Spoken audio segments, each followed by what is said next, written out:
Okay, we are live. We are live Hey, Chris. Hey, Dave. to rank this dumpster fire. Yeah, as some would say. Mm-hmm. All right. I'm getting there. Hey, I didn't even do what I normally do. Why is. Hey, Dave. Hey, Chris. Hey, Joe. So, yeah, this should be a lot of fun. Um, Should have popped some popcorn for this Children of the Corn stream. Popcorn. Yeah. I think it's a hidden gem. And when you and I were watching them this time, some I hadn't watched in probably Yeah, a long 20 time for some me. years. Yeah, me Yeah. too. For some of them. And I realized how much I actually liked them. That's what I was saying. That's what was sort of surprising about this franchise.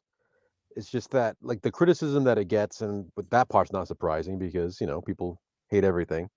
But Yeah, watching them and thinking, "Jesus, these are like really entertaining. Like, what's the problem here?" I mean, yeah, even the ones that aren't as great as some of the top ranked ones, they're still entertaining movies. yeah. They're still fun. Like as a franchise, it's a for what it Solid. is. I feel like I feel like it's a consistent franchise when it comes to entertainment value. Like you don't have like one that's like a complete masterpiece. You don't have one that's like a complete dud. They're all I don't know. there's no masterpieces. I really like the new one. I do too. It's my it's really good, but Masterpiece is going maybe a little bit too far with it, but I really enjoyed the I'm new one. saying, yeah, I'm saying as a franchise, you don't hear anybody calling a Children of the Corn movie a masterpiece. Like, Yeah, you know what I mean? You look at Halloween, people will say, "All right, the first Halloween is." You look at different franchises where people will say that. You never hear anybody praising Children of the Corn, where right. it's like this, but that's why I feel it is a consistent franchise in that the best movies and the worst movies aren't all that far apart. Like they're all That's really true. entertaining. Yeah, definitely. Like that's what I meant by that. Yeah, yeah. I had a lot of fun. I had a lot of fun watching them again. Some of them I watch a lot more than others, so it wasn't a big surprise for me. Yeah, there were a couple that were I was surprised how high they Me ranked too. compared to some of the others. One of them is going to be really surprising because I did not like this movie at all when I first saw it, Hmm. Oh and yeah, I'll explain why. yeah. But I just really had a good time with it. I really did. I probably know which one you're talking about. I don't know. I know you have it pretty high. Actually, you have it really high. But the one movie I just did not like. I don't remember if I told you or not. Yeah, that's what I'm saying. I think it's the one that you said that, and then we watched it, and I was said, "Oh, I'm surprised you liked it this much because this is the one you said you didn't like that much." I had a freaking blast with it. It's yeah, it's it's so fun. It's fun. It's fun. But yeah, had to number them in case I get all off track and all. I have a hard enough time keeping on track with numbers. So, Yeah, what time do you want to start? You want to start around 8:30? 8:15 is fine. 15. All Yeah, right. it's 8:08 right now, so Yeah, this one's going to be a little shorter because it's only 11 movies. What? I can't send you anything. No, I'd rather you didn't. You watch something? No. Oh, you mean now? Yeah, it's a little baby Shih Tzu. Look how tiny it is. Aw, he's cute. He's cute. Yeah. I want him. Did you see him trying to bite? He's going like this with his hands, and the little guy going like this. Oh boy. I want a doggy. Oh, Yeah. look, look, look, look, look. Oh boy, here we go. So yeah. I think we're both kind of getting that itch now. I think we can make a Shih Tzu channel, a Shih Tzu horror channel. Ta-ching! No, they're too cute. It wouldn't track. I don't know. I've been scared of little dogs before. They got sharp teeth just like the big dogs. Okay. You can call it Papa Shitsutsu. Yeah. Did you ever tell them the story about being at your dad's house the one I got. No, I never told him that. She got bit in the ass. Oh no. By my dad's dog. Like right in the ass too. It was pretty harsh. I didn't feel it though till we were going home because I was sitting down driving. And we called them to let them know, and they're like, "No, he didn't bite her." Yeah. I had teeth marks in my butt. Yeah, their dog was pretty rough. Wow. Yeah, it wasn't pleasant. But then they wondered why we didn't want to come over anymore. Yeah.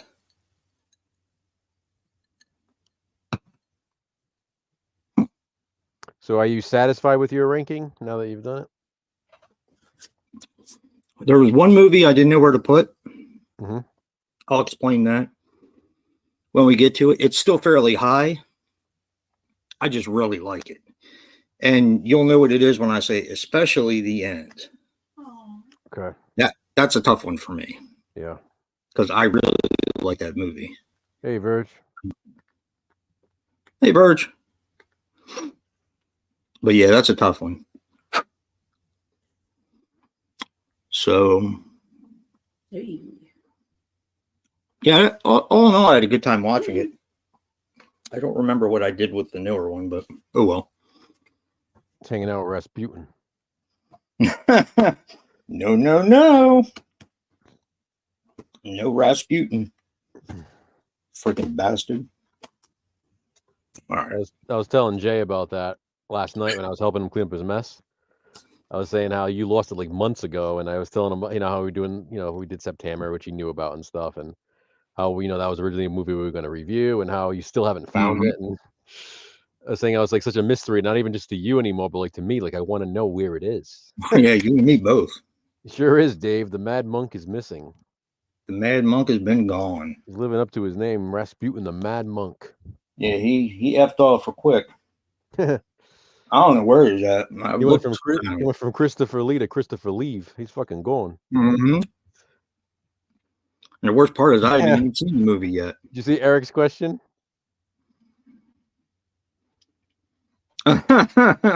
He knows what's up.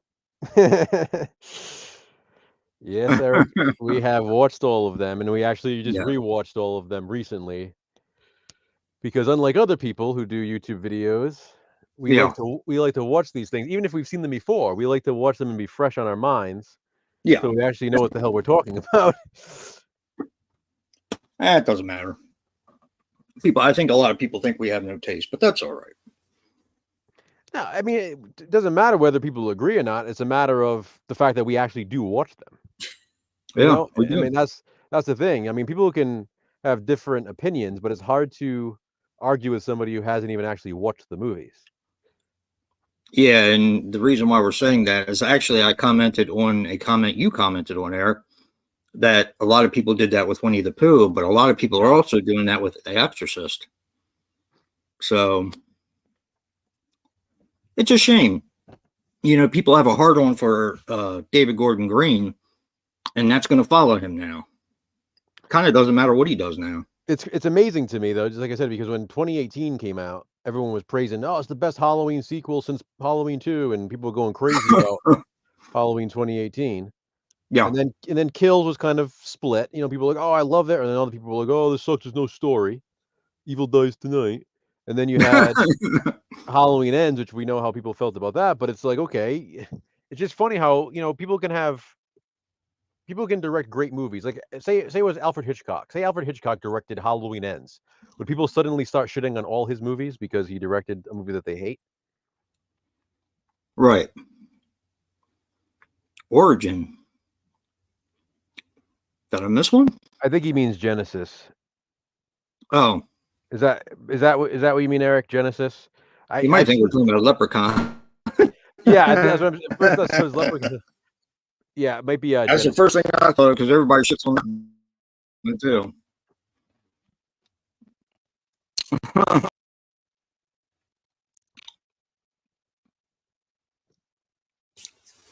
Yeah, exactly, Dave. Marnie ruined Psycho. Yep. I love Marnie.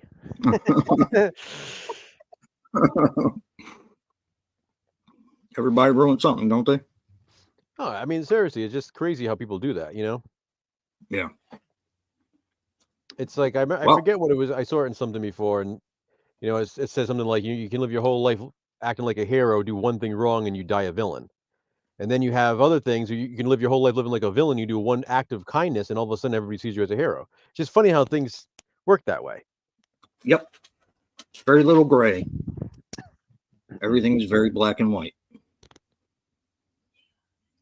Like J.K. Rowling, not to get all controversial, but like when we did Harry Potter, You have them all. when we did the Harry Sorry. Potter stream, we were talking about J.K. Rowling and stuff. I mean, it was like her. Like everybody loved J.K. Rowling, Yes. and then she makes that one comment on Twitter, which wasn't even that bad. I know, controversial, and everybody like blacklisted her. It's like, wait a minute. This woman that everybody praised for being homeless and for leaving an abusive husband and for living in her car and then for becoming a billionaire. She did all this great stuff, creates this huge universe that people love. But oh Yep. my God, she tweeted something we don't agree with. So that was it. It's just amazing to me, And then people do the Her same thing. opinion. She's not allowed to have her She's opinion, not Joe. allowed You to have know, one. Exactly. no, definitely. I would love to see someone like Taylor Swift say the wrong thing and see how people react. No, It's you know what I coming, mean? Joe. I Because swear it's to like, God, it's I mean, coming. It's like coming. somebody like that who can do no wrong. You have all these people who fucking go crazy over her, and it's like I would love to see her, make a wrong comment and see and see how people would react to that because it's just crazy to me. But the point being is like you said, David Gordon Green. He comes out with Halloween 2018. Everyone's like, yeah, this guy is awesome. This is a great sequel. And then he makes a movie that they don't like, and now everybody shits on everything he's gonna do. After Halloween ends, everybody started shitting on the whole trilogy. People Yep. even loved it. Yep. All of a sudden, the trilogy is the worst trilogy in the Halloween franchise. They Yep. fucking loved the first one though. Ruined my childhood. Ruined Michael Myers for me. Ruined Halloween for me. Like how? It doesn't change anything else. Nope. Sure doesn't. It's a completely different timeline. And here's the thing that gets me, okay? So who could kill a child, right? Basically, it's Children of the Corn, right? Mm-hmm. I'm sure it had a hand in inspiring Stephen King to write his short story. Mm-hmm. And people consider that a masterpiece. To me, I don't. While I do like the film, I don't think it's as well done as, say, the first Children of the Corn, or even some of the sequels. To be honest, well, it's like it's just like, as you and I were I talking like about, it. It's like you and I were talking about the other day. People have a tendency of holding these movies up to a higher. You look at something like the Exorcist. You just mentioned the Exorcist.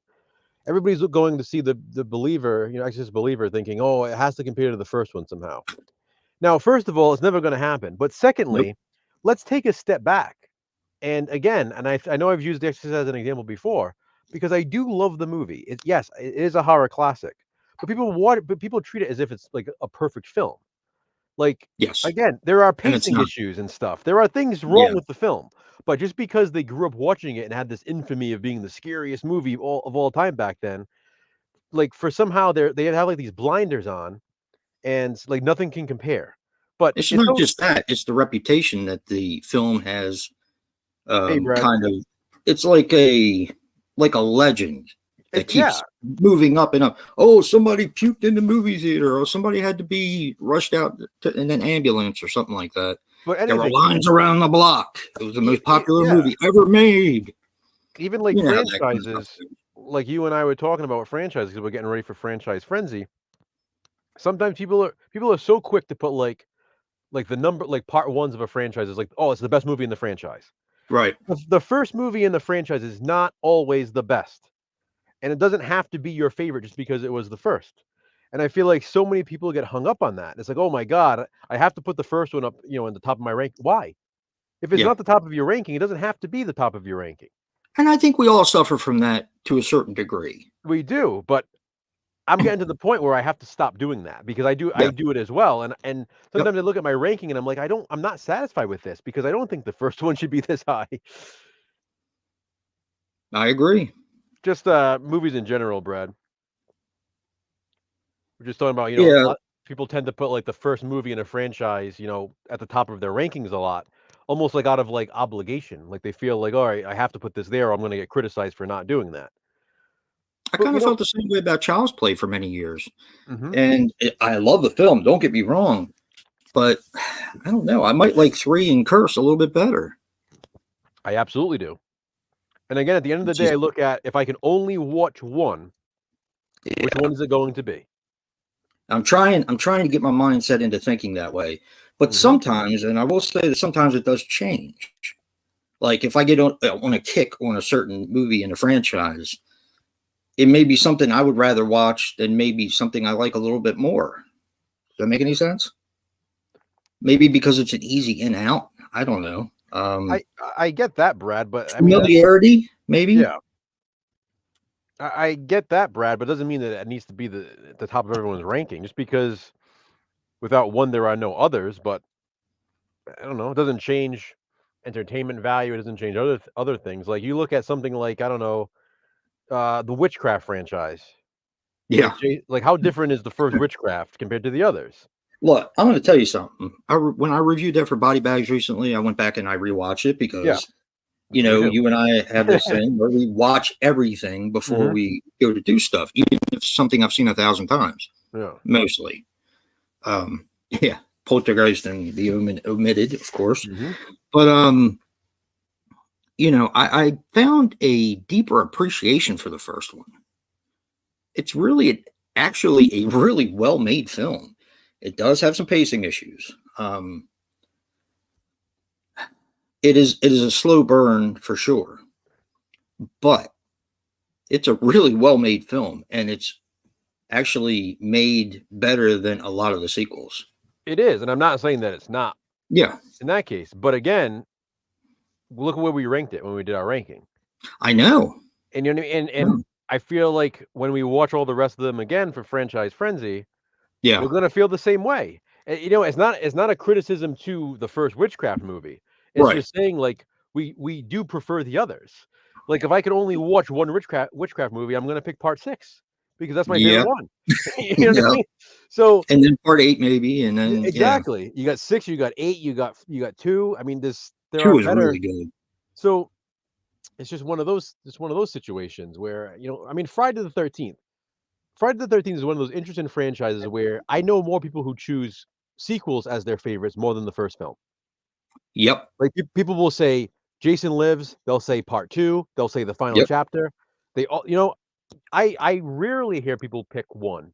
Even Part 3. I was going to say even Part 3 I hear people say is their favorite. Nope. So Hey, John. So that's another example. I mean, again, you know, Friday the 13th, a classic slasher film, and it absolutely is. But most people are going to have it not number one in their ranking.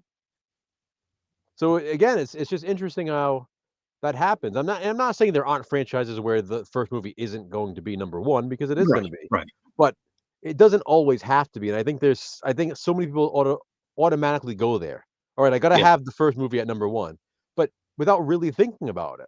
But is that really the only one you'd watch if you could only watch one? Because in many cases, it wouldn't be. Lots of times, I would choose sequels. Hey, Mr. Bones. Yeah, exactly, Dave. I never do. Yeah, I don't either, to be honest. There's another franchise like that too. Oh, never mind. I was going to say The Omen. I hear a lot of people pick Damien Omen 2 as their favorite rather than the first one. I like it better. But I do too. I always have. You can go back and look at my ranking that I did years ago, and I've always liked it better. I for some reason it's the teenage angst, and when he's starting to, I mean, we're not even ranking that, but when he's starting to come into his powers and learn what he's there for. I think Brad's actual favorite is Part 3. 3. He likes 3.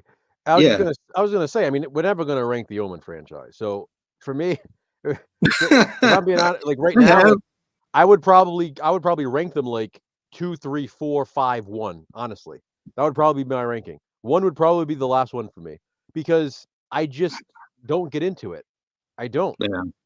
Like, I'm not saying there aren't good things in it. I'm not saying that I dislike the movie, but I would choose to watch the sequels over that one. Thank you, John. Thank you, John. Yeah, poor Burt Young. Oh man, that sucks. I was so sad the other day. He was 83 too. It really does suck. No, you're not interrupting. Not at all, I saw no. that. I told Joe. Yeah. He hadn't even heard about it yet because I think you were out running errands. Yeah. Hey, fucking Burt Young, man, Paulie. Poor Paulie. Mm. All right, but anyway, let's get into our ranking of the Children of the Corn movies. We watched, everyone in the chat, we watched all 11 of them recently, so that way they'd be fresh in our minds. Very recently. As always, we're going to rank them from our least favorite to our favorite. Mm-hmm. These are just our personal opinion. I want to make it clear once again that we did watch them because we got inspired to watch them all again because of a certain video someone had posted a while back. Yeah. Basically trashing the franchise and then admitting that they didn't even watch all of them. Actually, they admitted that they had watched, I think 3 of them. They watched 3 of the 11. 3 of the 11. And called the entire franchise trash. Yep. And it wasn't even like they watched like in any order. They watched like the first one, like a random one here and then a random one there. And then just decided that they knew that the franchise was a dumpster fire, and hot garbage, and all that stuff. Hot garbage, yep. So shit like that kind of pisses us off, as you guys know. Yeah. And but we decided watching too. And we had seen these before. I mean, obviously the Children of the Corn movies, we had watched them before, but we wanted to also give it another fair shot and say, okay, well, let's really see. Maybe we won't like them this time around. Maybe we'll like them even more, because that's what we do. We don't like to judge things without actually watching them. Yeah. So, yeah, you got that. Chris, to be honest, I don't even remember the guy's name. Yeah, I don't remember his name either. I honestly don't.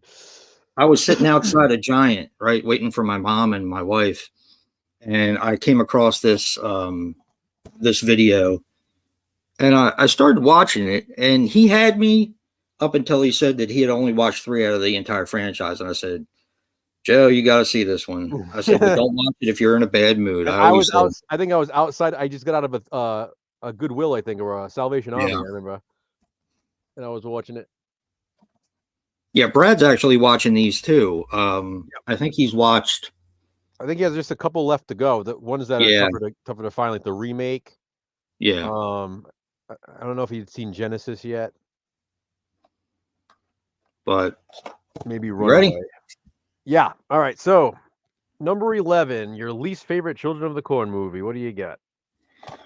Oh, this actually wasn't my least favorite until I sat down and I thought about things. But it's Children of the Corn Part 5, Fields of Terror. All right, that is mine as well. So, but I will say, this does have a pretty young, recognizable cast. You have Alexis Arquette before he transitioned. Mm-hmm. You have what is it? Eva Longoria? Nope. No.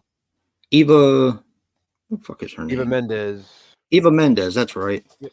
And then you have the lead guy who is actually he's a soap opera actor. Yes. But he's actually halfway decent. So you also had was Kane Hodder in this one? Oh no. Maybe he was. You might be right about that. Yeah, I think Kane Hodder was in that one. This one had a pretty good cast. This one had that's exactly what this one had going for it, to be honest, was the cast. And I actually thought going into this one that it was going to be a little bit higher in the ranking because I remember liking it. And I remember liking it specifically because of the cast. But Fred Williamson. After watching all of he's in that too, yeah. And David Carradine. Yep. Because this one had probably the most stars out of all of them that I've seen. It did. Yeah, Kane Hodder, he was the bartender in it. Yeah. Okay. Also had Olivia Burnett. She was in the I used to like her. She was in the Torkelsons, if everybody remembers that show. And she's also in Sons of Anarchy. She was also in that. She was young in the movie. She's the one that they're trying to marry off at the end. She's like the the main girl, like Lily, I think her name was. The one who has the baby. Hey Hobbs. So yeah, this one definitely had the cast going for it. Yeah, really definitely recognizable. It seemed kind of messy though, and I think is this your last place? Yeah, this is my last place too. Okay. So I think the story was a little messy. It had some pacing issues from getting from point A to point B. And boy, the only thing I can say is Eva Mendes must have taken some acting lessons. Whew, she's And bad at between this movie and between the next movie she starred in or the next movie that she played in, either that or she just dropped trowel and that was it for her in her career. Because she was terrible in this. Terrible. And what's funny about it is people remember this one as being like, oh, this is the one with Eva Mendes, right? Right. And she's the worst actress in the movie.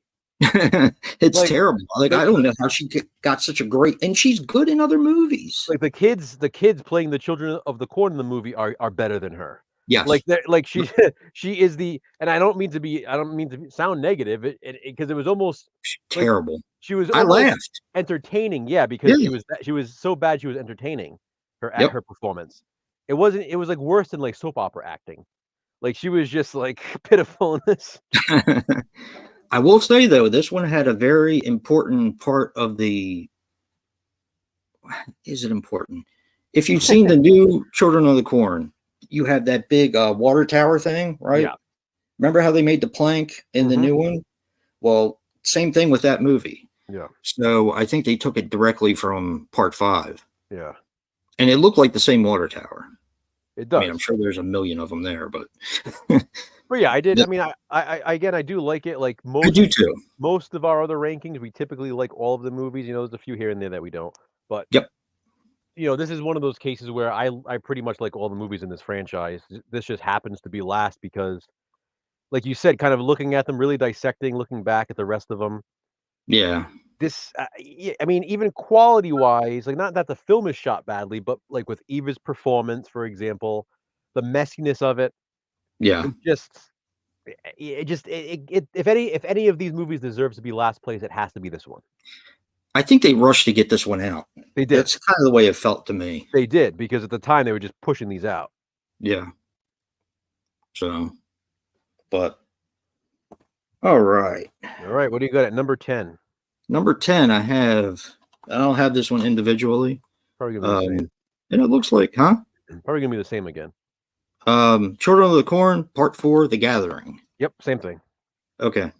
And it looks like Anthony Michael Hall on the cover, actually. Yeah. But, this is the one with Naomi Watts. Yeah. I mean, they were Karen constantly good. Karen Black and Naomi Watts. Yep. Karen Black was in it too.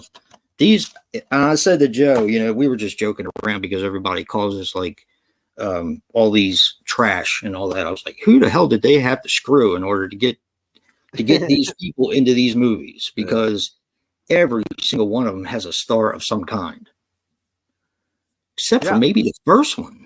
No. They had Linda Hamilton. Yeah, Linda Hamilton and what's his face? Yeah, the guy from the 30-something. But yeah, I mean, this one, I mean, it's cool seeing Naomi Watts, especially. I mean, Karen Black, you see her in things, but seeing like a young Naomi Watts in this was pretty interesting. Yeah, clearly this was early in her career. There's a reason for me why this is second to last. In the beginning, it was my last place, but it almost was. The terror kind of came and disrupted that. Yeah. But this one feels like a Hellraiser sequel that wasn't written to be a Hellraiser sequel. Now, I cannot confirm that this is what happened with Children of the Corn, The Gathering, but it just doesn't feel like a Children of the Corn movie all the way. Honestly, some of these Dimension sequels do feel like Hellraiser Dimension sequels. Mm-hmm. Like you can tell it was the same studio making these movies. And I will say that a positive for this one, I do like the storyline they went with. I think that was pretty cool. I do too. The illness with the kids. Acting was great. That was pretty interesting, yeah. Yeah, the acting was really good in it. Even Karen Black. I mean, I love Karen Black. God rest her soul. But she sometimes overdid it. I mean, and I think that's one of her loved qualities, I guess. Yeah. She could kind of be a little over the top, but still kind of rein it in a little bit. Yeah. But she was actually really good in this one. She does Disturbed really well. And Sick. Another thing cool about 4 is the kills. I think it has some really good kills, especially in the hospital setting. What? I'm sorry, Jim. the kills in the hospital setting. I thought some of Oh, the hell kills were yeah. really good. Yeah. It's a good movie. It was really a good movie. It just didn't feel to me like a Children of the Corn movie all the way. You know, it was like they kind of mushed it in there, kind of like Inferno from Hellraiser and Hellseeker and some of the other ones. Yep. But all in all, it was a good film. That's why I couldn't put it last, because it's almost got a dreamlike quality to it as well, which I really enjoyed. Well, that brings me to my next one, which I think might be yours as well. Dreamlake quality. Go ahead. Number 9 is Children of the Corn 666 Isaac's Return. Son of a bitch. Okay. Because you said dreamlike quality, and that's what I really think Yeah. this one has going for it.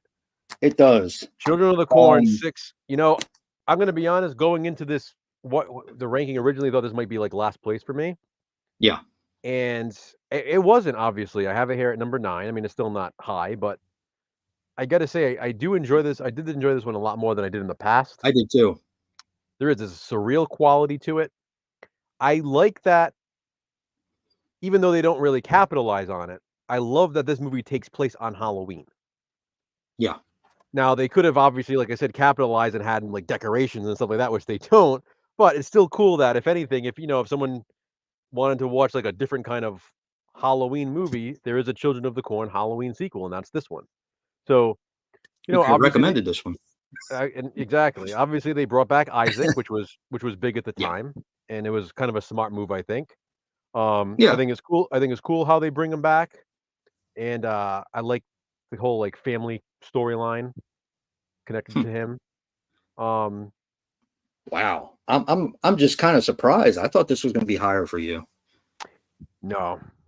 I thought it was going to be lower originally, like I said. But Well, I did too, because I fell asleep on it the first time I watched it. yeah. But, huh. So what do you think about it? I like it. Like you said, I like the fact that they brought back Isaac. Did they do enough with him? Meh, I don't know. But all in all, I thought the story was okay. And while I fell asleep on it the first time, 80 minutes, it doesn't really have the pacing issues I thought it did. It doesn't. No, it's pretty good. It's pretty good. Yeah. Yeah, I was actually quite impressed, because I thought that this was going to be a dead last on my countdown. I know Brad doesn't like this one. I don't think he's rewatched it yet, though, so maybe he'll get a better result this time. I know I did. So I got to say about this. This is one thing about this one. I feel like this one is one of the truest sequels. Yes. Because of the fact that they bring back Isaac, because of the way they connect it to the first one. Yep. Like, you have all these other sequels that don't necessarily connect to the first one. Like, they're related in a way, but like they don't directly connect the way that this one does. So you also got to give it credit for that. Yeah. I mean, you could half almost of them don't even take place in Gatlin, Nebraska. Yeah, so I mean, you could almost watch the first one and then watch 666, and the rest of them don't matter in between. Like, you can watch this one as a direct sequel to one. So I also got to give it points for that, which is why it's another reason why I didn't want to rank it last. I'm good with it here. I can't really see putting it any higher, but I did like it more than I did in the past. Yeah, me too. So that's number 9. Number 8. Let's see if we have the same one for that one. Gotta find it. All right. My number 8 is Children of the Corn 7 Revelation. Okay. Is this yours too? No. Okay. I really like it. I remember the one that took place in the apartment building, like the abandoned apartment building. That's the one. Yeah. And I was like, when I sat down to watch it, I was like, I remember actually really liking this one. And I did. I like the fact, the whole story with the grandmother and everything like that. And I like how trippy everything got inside of that apartment building. Other than that, I mean, it's just, it kind of felt like it was mushed in. Not a genuine sequel, but kind of a sequel. I mean, they did have corn on the side of a building. don't know how that happened, but somebody planted it, I guess. And this has Then they get the corn Michael in the Ironside. basement. Huh? Then they get the corn in the basement later. Yeah, that too. That was cool. It's growing everywhere. It's like bamboo. It just keeps going. But yeah, this has Michael Ironside in it. So like I said, every single one of them had a recognizable face except for, well, we'll get to it. But yeah, all the older ones had somebody in it. So, but yeah, I really enjoyed this one. It's I don't funny think I because enjoyed it as much as I did the first time, but I did enjoy it a lot. So it's funny you mentioned the apartment thing because I remember somebody on YouTube, and it had to be a good 3 years ago now. yeah, Just on some random video of mine commented, "Hey, maybe you can answer this for me. Which Children of the Corn movie takes place in a high-rise apartment building?" And I always remember that for some reason because I remember, yeah, answering, "Oh, it's Children of the Corn Revelation," and it was just for some reason, whoever this person was, I don't remember who it was, really liked it, but couldn't remember which one it was. yeah. And, I always think about that, and that's why I always think of that one now as, "Oh, that's the apartment one." I thought this had somebody else in it too, but um, I also like the fact that she was trying to figure out, what happened to her grandmother as well. Yeah. Yeah, I don't think it has anyone else in it. A lot of them look, yeah. No, that's the only one. But yeah, I did like it. It's number 8. What's your number 8, Joe? My number 8, and this is one that I thought would be higher too because I always loved this one and I still do. Yeah. Children of the Corn 2: The Final Sacrifice. Wow. Um, really what it comes down to is just everything else kinda just being above it, just kinda pushing it down, Yeah. But the thing that I love most about this one, especially, when I was younger, I always loved the kills. Yes. I mean, The kills are so inventive. they drop a fucking house on a woman. Like, it's like a Wizard of Oz kill, and, Yep. the wheelchair, it's so awesome. It is. The kills are amazing in this one. I really like the blonde chick, she's cute. Yeah. Um, this one always felt like formulaic in, like, a slasher sense. Yep. Like, people always say that it's, like, the most, like, slashery Children of the Corn movie, and it really does. It has, like, a slasher feel to it. I think because of, like, the teen protagonists, you have, like, the teen guy and then the blonde girl, like, they're, like, the main characters in it, so Yeah. it feels like a teen slasher film. Did she ever get naked in this one? I She don't didn't. remember. She teases a lot, but she didn't. Ah. Yeah, because she was cute. I remember that. Maybe it would've been higher if she did. Yeah, that's true. But yeah, this is yeah. It'll come up. It's coming. But, yeah, I mean, I love the kills, like I said, awesome kills. It's just the others, I just found myself liking even more this time around, so. Yeah. What do you got for number 7? Number 7 is Final Sacrifice. Okay. Again, the kills. It had an interesting story, and this is actually the one that reminded me the most of the newest one. I can see that. Simply because, the main characters are a little younger than a lot of the other ones. Mhm. I mean, the one with Eva Mendes and all, they were probably 30 playing early 20s. And that seems to be a pattern in these movies. Yeah. But this one actually has like kids that look like teenagers in it. Yeah. And they're trying to survive, and the whole house thing is freaking brilliant. But there's a lot of really good kills in this and a lot of very inventive kills. It brought me back to that time where slasher movies were always trying to one-up each other with trying different kills and all that. And it seems like we stopped trying to do that. Yeah. But man, I had a blast with this. It's fun. It was It's a lot of fun. It was actually the second one we watched. Mhm. Because we did not watch these in order. We didn't. We did not. I don't know why. We just decided not to. Yeah. But all right. What's your number 7? Number 7 is the Children of the Corn remake from 2009. This was What? the TV movie. Blasphemy, I tell you. Yep. So this one's a pretty divisive one, I think. It's, I think people either really, really like this one because it's a bit truer to the story. It is. It's the But most consistent with the actual short I story. feel like people who are familiar with the actual story probably like this one a lot because of Yeah. that. You can really appreciate it. And yeah, I liked like the grittiness of this one, I guess. Yep. With me obviously liking the first movie a lot since we haven't gotten to it yet in this ranking, Right. like in the original. So seeing like a remake of it done, taking the source material and actually following more of the source material while still being true enough to the original movie. So if you're fans of the movie or if you're fans of the story, chances are you should like this one. Yeah. Um, I like that you get to see a little bit more of the ceremonial stuff with the children, like the Yep. basically like that sex scene in the church, which is not to sound like perverted, but it makes sense because of the story. Like it was Yeah. an interesting, you know what I mean? Like it goes that far. Yeah. Obviously It does.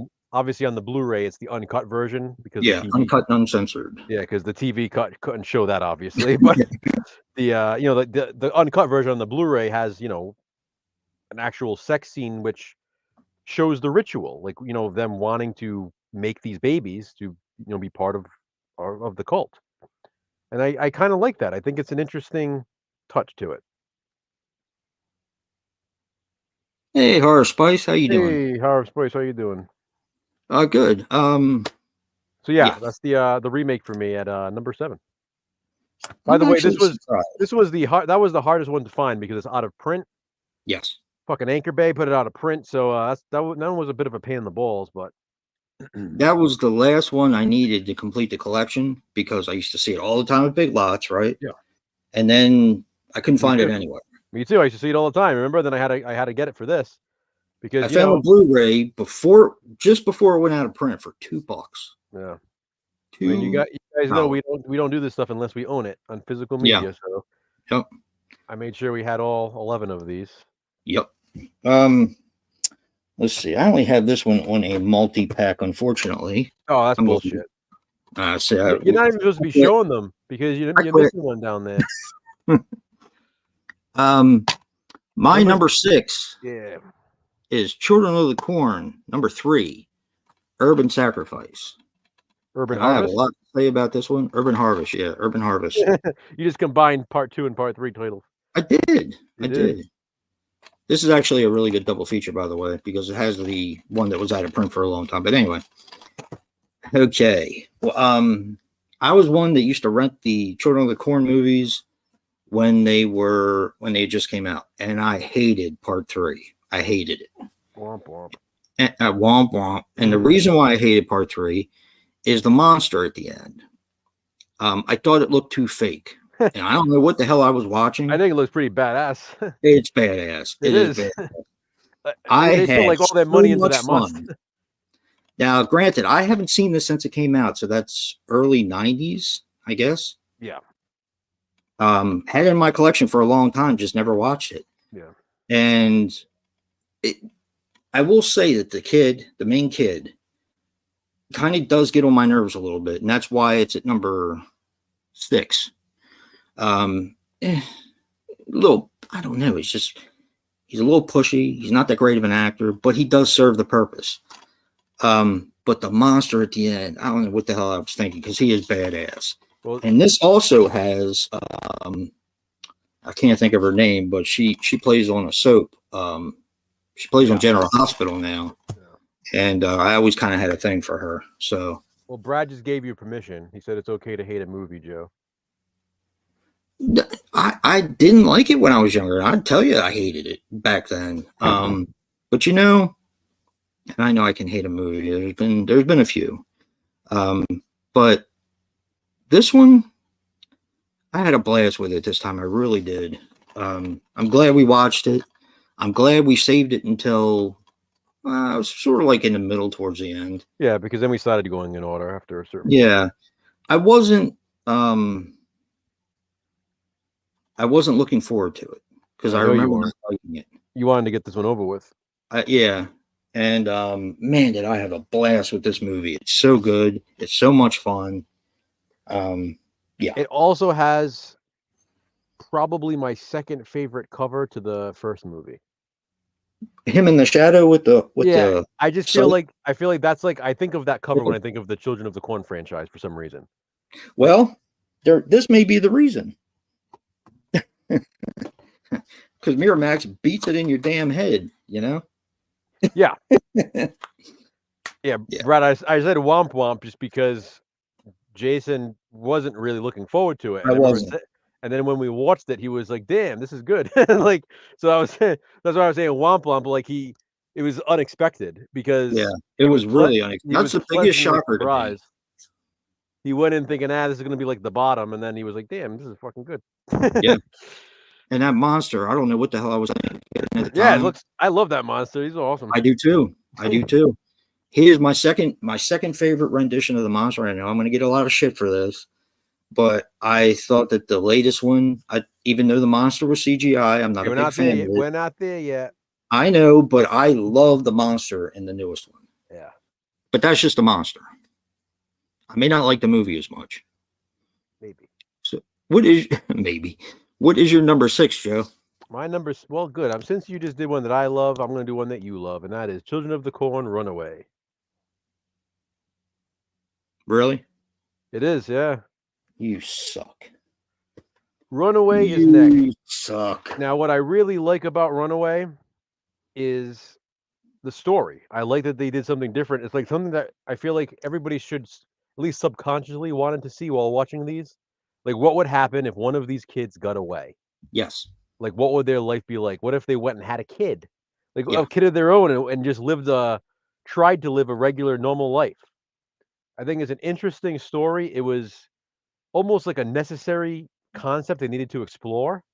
And it took them, 10 movies to do it? Because this is part 10.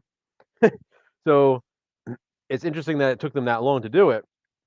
But I'm glad they did. And that's like the big positive for me in that one. Man. Now, do you have the Blu-ray to this? I do, yeah. You don't deserve to have the Blu-ray. Send it to me. It's one of my favorites in this freaking series. Damn it. I know how much you like it. You were excited about that. That was one of the first ones we watched too. You did like it though. You liked it. I did. I really did. It was just getting bumped down as we watched others, you know. I really did like it. Like I said, I love the concept. I do. Yeah.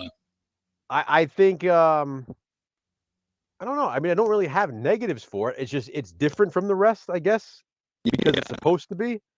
Like it almost feels like, and not that it's on the road, but it almost feels like a road movie because it's like she's like off on her own. It's kind of like, it doesn't take place in the typical setting for a Children of the Corn movie. Did I say that she reminded me of Amy Steele? Yeah, we talked about that. She really does. In fact, talking about it right now, I just keep picturing Ginny. Yeah. Like that's who I picture. Ginny. All right. So that is my number 6. Come on, man. What do you have? Come on. We're in our top 5 now. What do you got for number 5? Out of 11. That's a stretch. So this was the hardest one for me to place because I wanted to place it higher, but I couldn't justify it, even though I love it. Is Children of the Corn Genesis. Okay, that's mine too, number 5. Really? Yep. Man, this movie is so freaking good. It is. And this is the one that we watched twice together because we watched it originally for Positive Spin. Yep. And then we watched it again so it could be fresh on our minds for this ranking. And I'm glad we did because I remember really liking it and I just didn't know where to put it. So then then we watched it again, I almost still didn't know where to put it because it was like, damn, like where do I want to put it? Like how high, I wanted to put it higher, but I couldn't really justify it like you said. This one and my next one could easily switch places, and I actually thought about, I didn't want to touch it, but I actually thought about switching them tonight. But I didn't. I just left things the way they are. Whew, man, I'm telling you, was that his wife in the, I guess that was his wife. This one has Billy Drago in it. Yeah. My God. His Russian. My God. Yeah. My God. Anyway, what I will say about this, if you don't like the movie, don't shut it off. If you go to watch it, wait until the end because the end is freaking fantastic. it blew my mind. This probably has the best ending in the franchise. Yep. The ending is incredible. This and Runaway, actually, I think both have the best twist endings, because I think, in my opinion, a twist is something that they started forgetting about in these films. Yeah. They just let the movie end. These actually have really imaginative twists to them. This one in Runaway. Mm-hmm. And, of course, the newer one. So, the monster is Mac Jones. Damn. That's mean. Okay. Coming up next. Number 4? Yep. What do you get? Hey, look, you call him a monster, but he's one of the better quarterbacks in the league. If he had an offensive line, imagine the damage he could do. Imagine. Okay, number 5 for me, and this could have switched, number 4. This could have switched places with Genesis, but I didn't. And this is the Children of the Corn remake. Damn, wow. The reason why I put it here is because I felt like I should have switched them. I really should have, because I'm rethinking it now, because this does have a major con, which I'll get to in a second. But this does hold true to the short story, which I've read several times.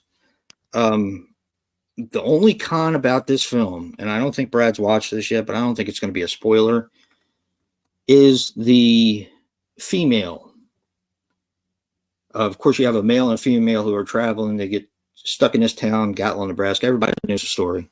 Well, these are a different male and female, of course. And the female, man, she gets on my fucking nerves.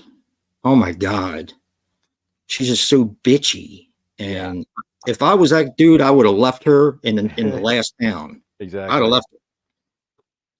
But anyway, otherwise, it's a really good film. I like the way the children are portrayed. I like the use of supernatural in this, because I wasn't expecting it. This does get a little bit more supernatural than some of the other ones. But good movie. Very good movie, very underrated. Mm-hmm. You used to be able to buy it at Big Lots for $3. Not anymore. Yeah, I know. It is out of print. What is your number 4, Joe? Actually, can I take a guess? Sure. Yep, Revelation.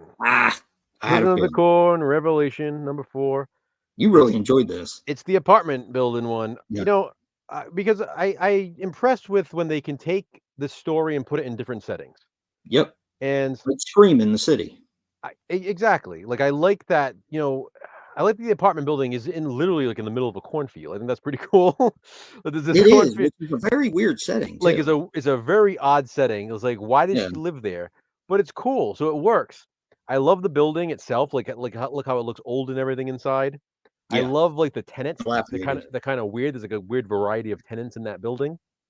It seems like it's timeless. You got the naked chick there in the movie. Yes. You know, you got like the hot neighbor. You got like the weird guy. You got the missing old woman.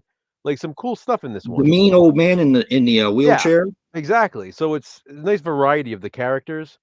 I like how they incorporate the corn, how it's outside the building and then later on in the basement. It's just cool to me. I like the little store that she goes to across the street. I do too. Yep. I like that's a setting she frequents a couple different times, and then that's kind of dilapidated too in a way. Yeah, it looks like an inner city store. Exactly. The guy's head is in the refrigerator after. Awesome. And it's basically a slasher movie. It is, and again, this 100%. Is another one that feels very much like a slasher film, the way it plays out.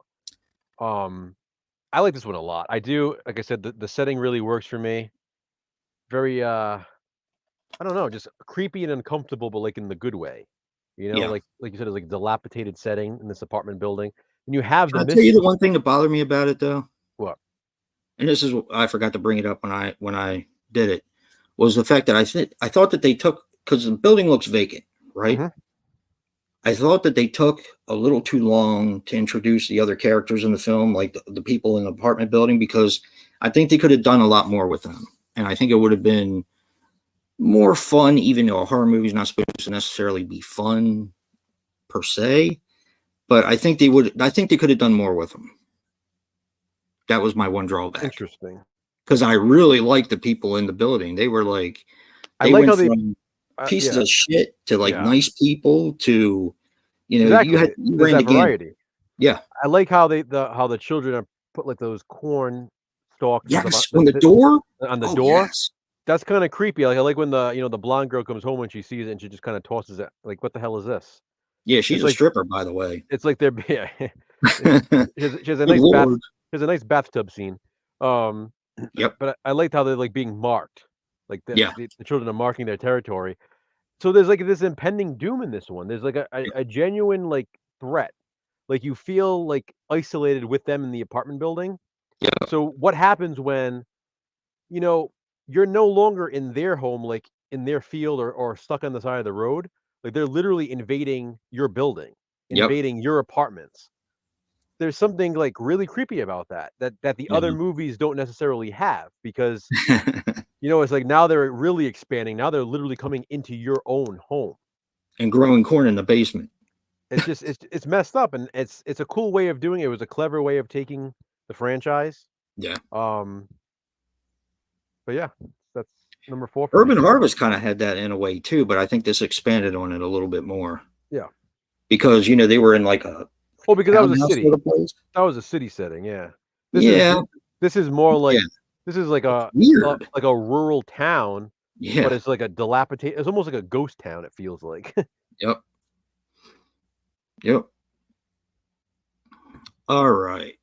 Number 3. God, Top we're 3. almost on number 3.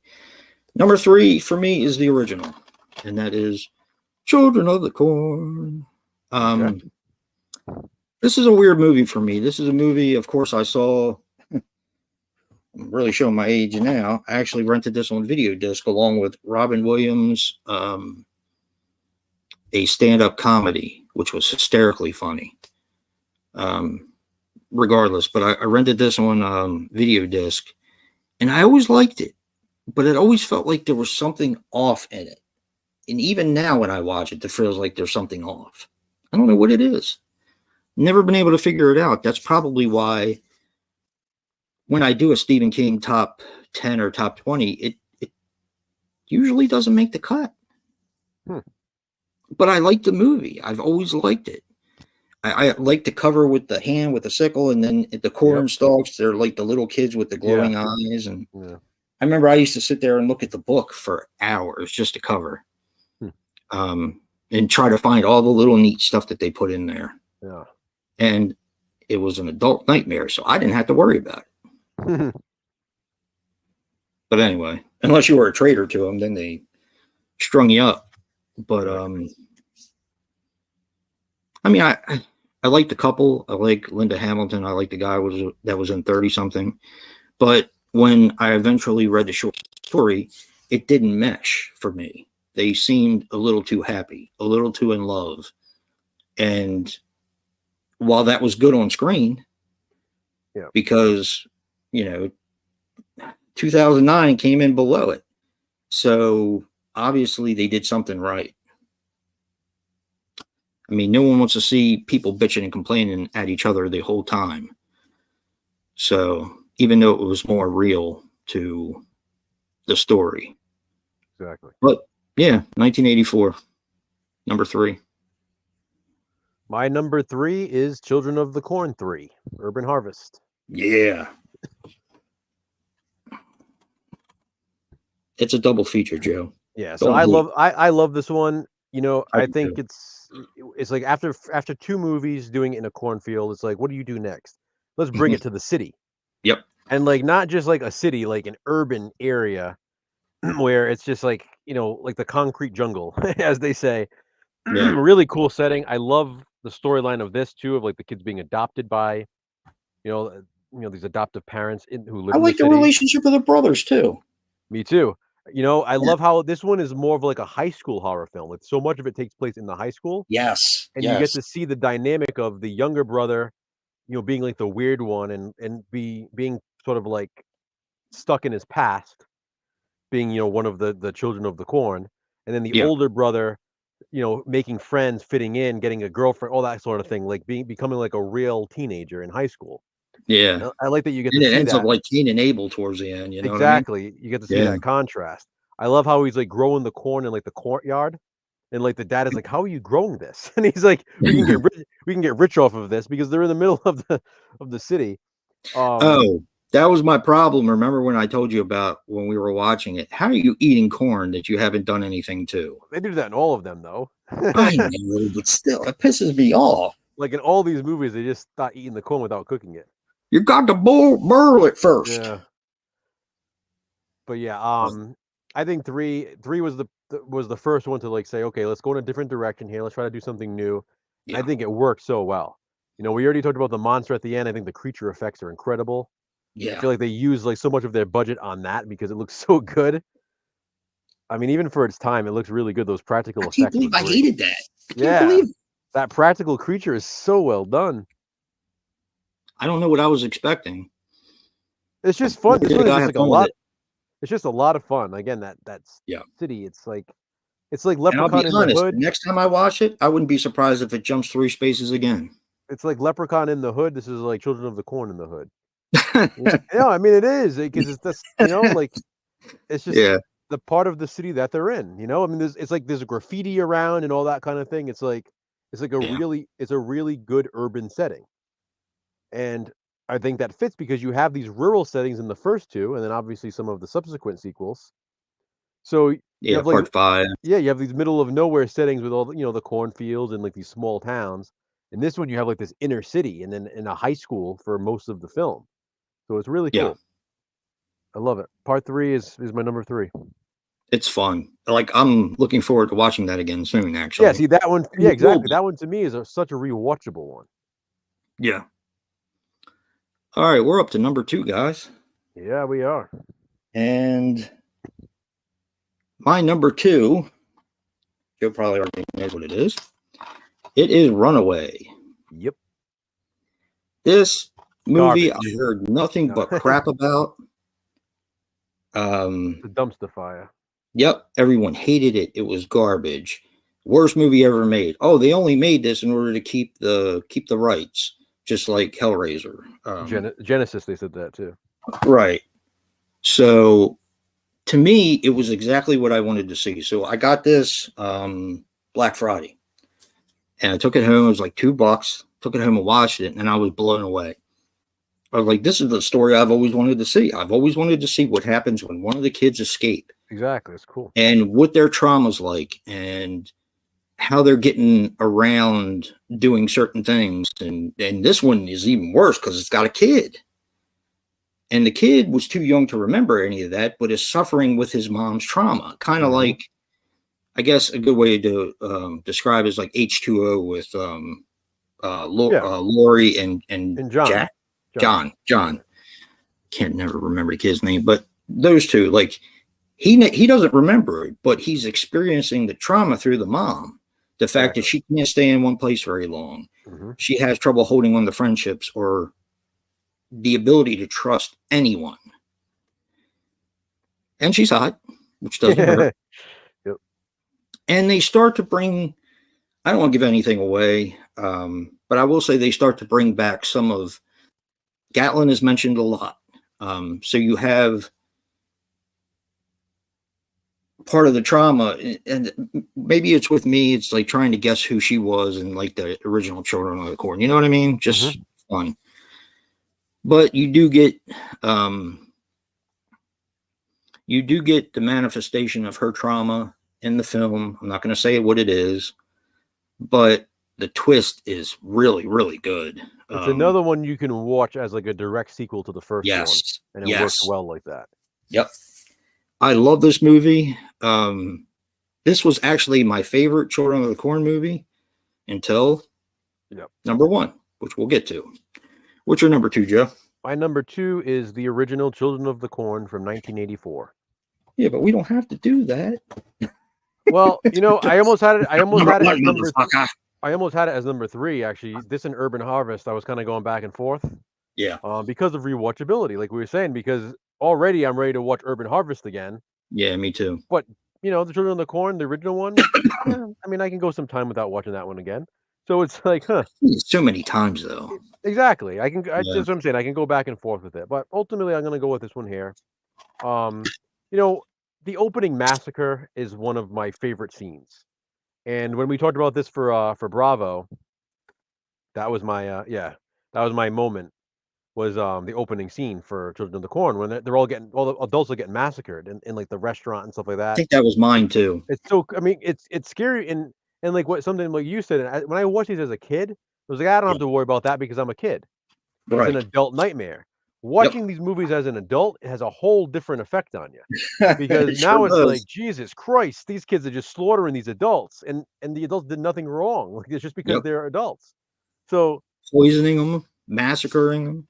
it's it's really good. You know, I like the couple, Peter, whatever the hell his name is, and Linda Hamilton. Um, obviously, you have Malachi and Isaac, Outlander. It's just it's classic. This is a movie that used to be on TV a lot. I remember like on weekends, it used to be like weekend afternoon movie. So I used to watch it a lot on TV. So it kind of Really? has that nostalgia effect for me. You can eat raw corn on the cob? But I didn't know that. I also like the ending of this one, Yes. where you kind of wonder like, well, what happens now? Yeah. So it's kind of it's cool how it ends. Not to mention the fact that she knocks that girl's dick in the dirt. And Yeah, yeah, but that's yeah, pretty fun. I always thought that was a little out of place though, but you know, it is what it is. Outlander. Pop. That's it. Yeah. so yeah. What is your our number one because we have the same number one. Yep. And guys, that is the newest movie, Children of the Corn. It's actually a 2020 movie, even I though it was wrote that down. Thank even though you. it was released physically in Yep. 2023. It was officially released in 2020. So Children of the Corn 2020 is both of our number one. Yeah. And I'll say right now, I love the kills. I think the pit is really cool and how the pit kind of comes alive with the blood on the side. Yeah. The veins, because it gives you that feeling that the corn is actually alive with these kids, Mm-hmm. or is it? You know, it's just, I don't know, it messes with your head a little bit. Yeah. That little girl who plays the The mean main one, girl. Yeah, she's the great. main girl, that little girl is going to be something. She is already a very talented actress. Mm-hmm. I wasn't sure what I was going to get with her, but she blew me away. She really did. Yeah, she was Actually, great. I thought she kind of stole the show in every single scene she was in. Yeah. When they locked up the adults, and you get to see more of what happened before, because in the original Children of the Corn, all you get is that scene from the kid's memory where they're in the soda shop, and and this happened all around town that day, which is fine. But man, you get to see all kinds of shit in this one. Well, that's the thing. It's like a lot of people thought this was going to be a remake, and it's not. It is Right. like it's like a requel. It's like a prequel, Yeah. sequel. It's not Reboot. really. It's not really a remake because there's no couple. There's not. It's not like the remake. Right. The true remake is the 2009 film. That's Yeah. the remake. This one is not a remake, and that's what I tried telling people when I talked about it. My three for me and stuff like that, because people go into it thinking it's a remake and then think, "Oh, that sucked. That's nothing like the original one." But it's not Right. supposed to be. It's No. like it's a whole different story. We get, like you said, we get to see so much more, Yes. and it's so good. I mean, I remember you and I watched this one together when we first got it, like the day it came out. Blown away. We watched that night and we were like, "What the hell? Like, why is this so good?" Yeah. Like, because the initial reviews before the movie was even released, surprisingly, people were coming out reviewing it, talking about how it was awful and how it was woke and all that. Now, you guys know how I feel about that stuff, and I just did not get that impression with this movie. No, not at all. So I don't understand where the woke part came. I don't know either, and you know me, I'm usually pretty good at picking that shit out. Yeah. But when we watched it, we were like, "Wow!" Like we were not expecting it to be that good based on what we had seen. Yep. Very mean spirited too, which I like in horror films. John, that was our last place, buddy. What? He said, "Where was my fave on your list?" Part 5. we both had part 5 at number 11. I still like Unfortunately, that one though. I do. Yeah, it's just both Joe and I still like it, but it's not. It's our favorite. The new one is so good. oh yeah, I really do. I loved it. It took the best stuff from every single movie and put it in there, and there was a lot of it. And when they locked up the adults, oh man, her in that gas mask, when they put that chemical for the corn in there, Jesus, it's just so mean spirited. So mean spirited. I think if we were to do Tuesday, Top Tuesday again, and even like with maybe even if it was like the, you know, the 2020, the redo, it might be in one of those three.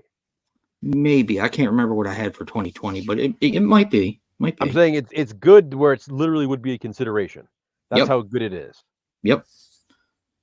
I kept saying it was my favorite horror movie of the year until Joe kept saying it's 2010, it's 2010, it's 2010. I'm like, 2020, 2020, not 2010. Yeah. Whatever. No. But you know, you finally got it in my head that it's 2020, and yeah, you know, it's really a good film. I read some interviews about the people who made it, and they thought they had a real good film. They were real proud of it, and then everyone shit on it.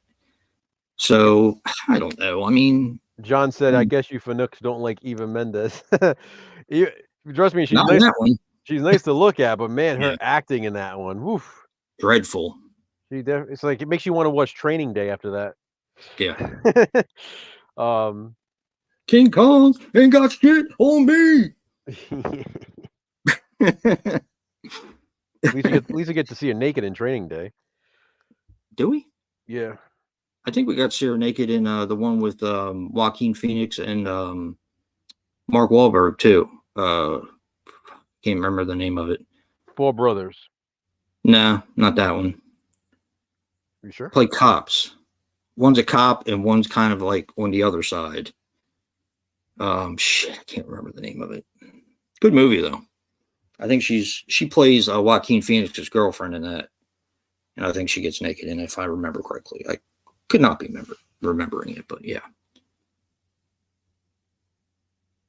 So yeah, number one is Children of the Corn 2020, which most people think is 2023, but it's not. It's not. That's what I thought. So that is my favorite one. And let me tell you something. Shudder did a lot of advertising for that movie.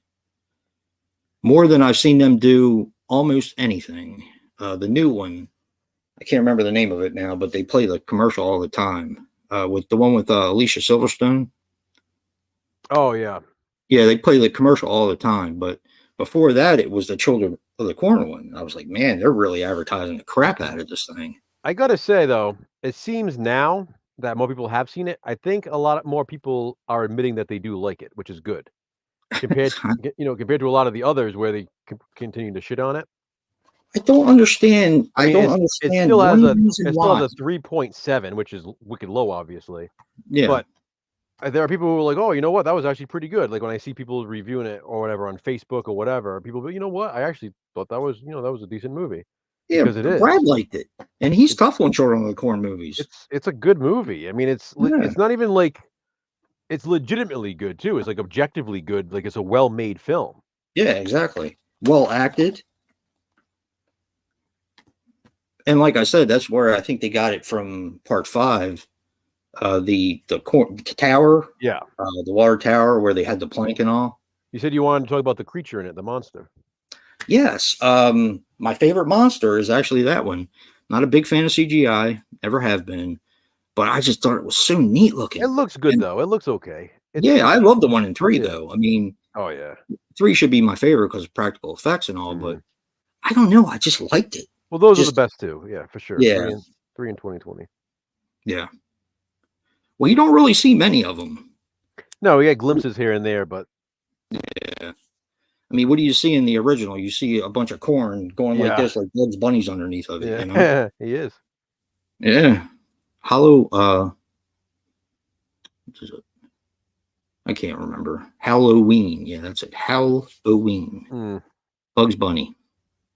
Yep. But yeah, that's it. 11 films. 11 films. And I hope that they make more. I hope that they make more of everything, like Hellraiser. And, me too. And, I'd like to see what they could come up with.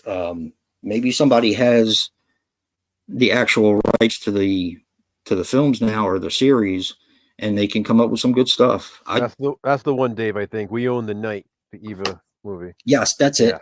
Yep. That's it. Yeah, I agree. They should just keep making them. I mean, what the hell?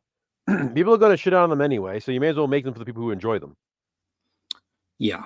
Like, I And think to say that the whole series is a trash fire, or a garbage or dumpster fire, whatever the hell he said, you know, and I've seen 3 films in the franchise. there's clearly an audience. One of them's the original that he saw.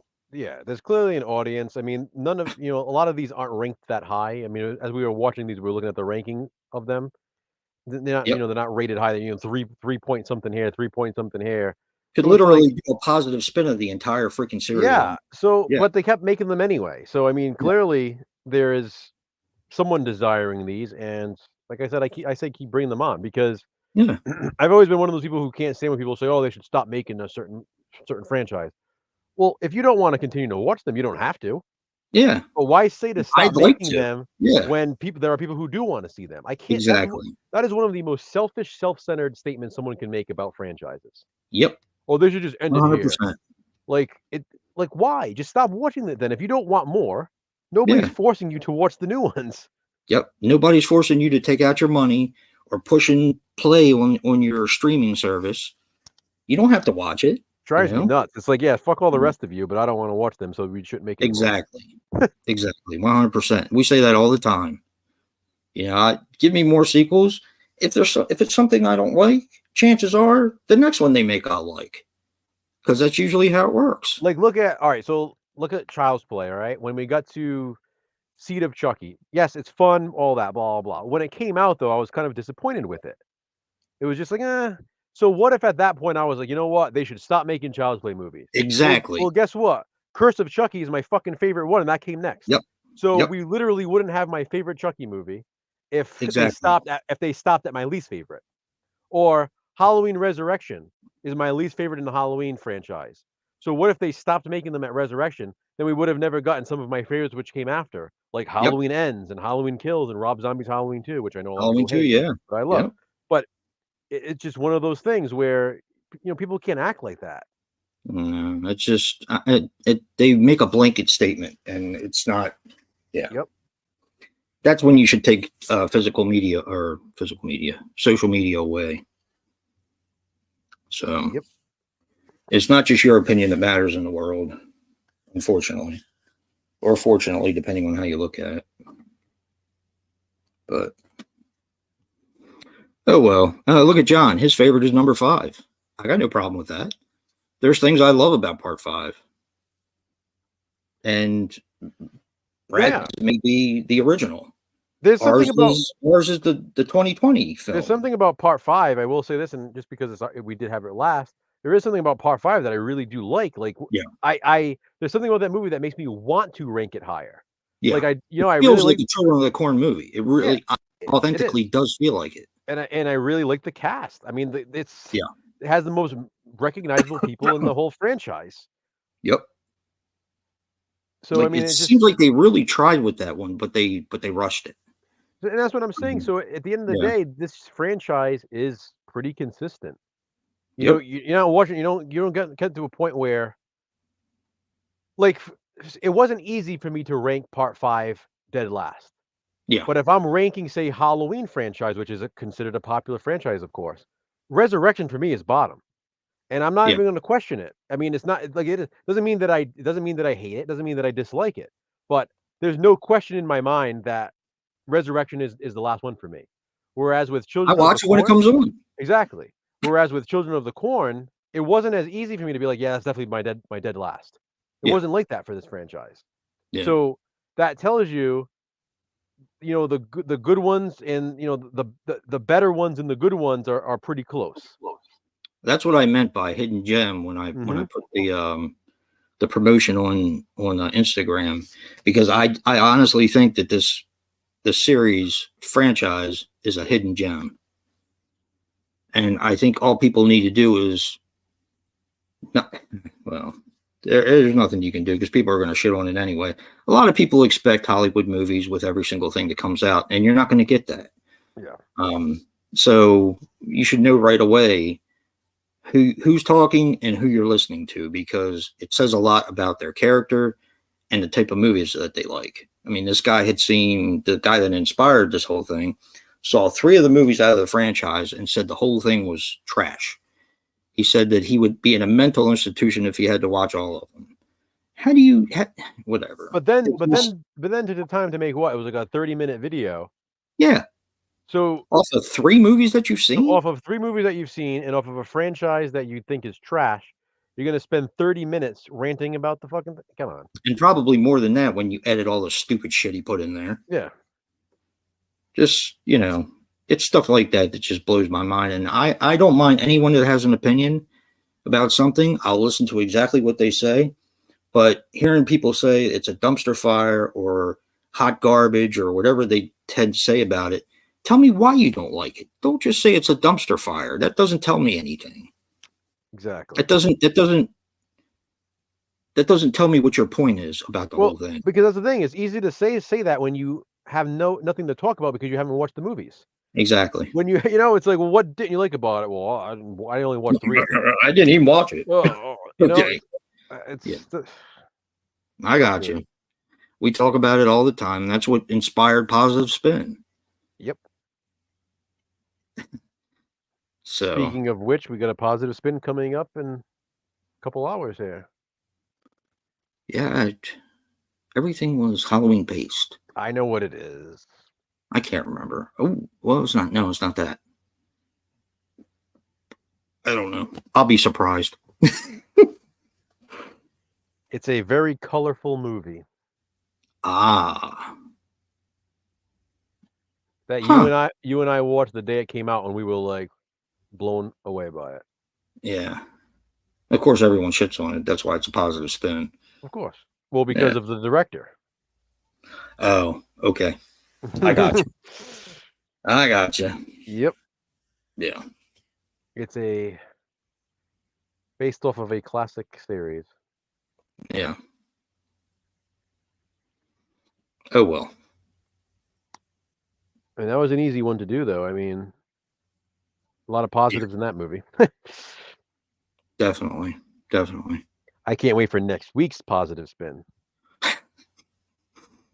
Yeah. That's the big boy. Yeah. And actually, I can't wait for Tuesday's Controversial View, because that one leads up that'll to be positive. Cool. Yeah. I still can't believe I didn't see all that movie. I still can't believe it. Wait, what? For Halloween's Controversial View. The first time I watched it, I didn't see the whole thing. That's the following Tuesday. I'm talking about this Tuesday coming up. Yeah. Oh yeah, there's a lot. We got a lot of good stuff coming up this month. Because this Tuesday is the one where we literally counted how many times it said, and we were yes. Can't wait. So I'm saying this week is going to be good with that stuff because we got that, and then that leads into the Positive Spin, which is the big one. Yep. And so I'm really curious to see what people say. It's just like everything else. They probably won't even watch the entire videos and just say, "Oh, it's fucking trash. You're wrong." Good review, man. Anybody who's left in the chat, I had someone comment on my my Positive Spin for Son of the Mask, telling me that every word I said was wrong. That was it. That was the whole comment. It was somebody that has never commented on any of my videos before. He literally commented and put, "Every word you said is wrong." Now, keep in mind, this is a Positive Spin video where I'm giving my opinion about things that I like about a movie. How can things that I like be wrong? What's going on, guys? No, you're wrong. Yeah. Don't forget to check out Jason's video as well. No, you're wrong. I got no time for that shit. It's so stupid. Yep. Every word.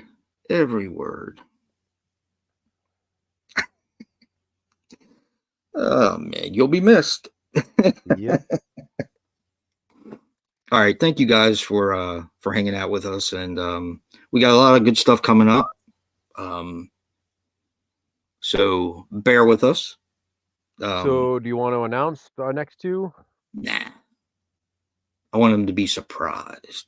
And truthfully, we already did. Well, we got one coming up probably some point either this week or the weekend. We don't know exactly what day yet. Right. And then we're gonna do another ranking right on Halloween. Yes. So we have literally 2 more rankings before the end of this month. Yes. Hey, yeah. I'm ready. Almost. I'm almost ready, Joe. We might have to watch a whole franchise again this week. I'm up for it. May as well.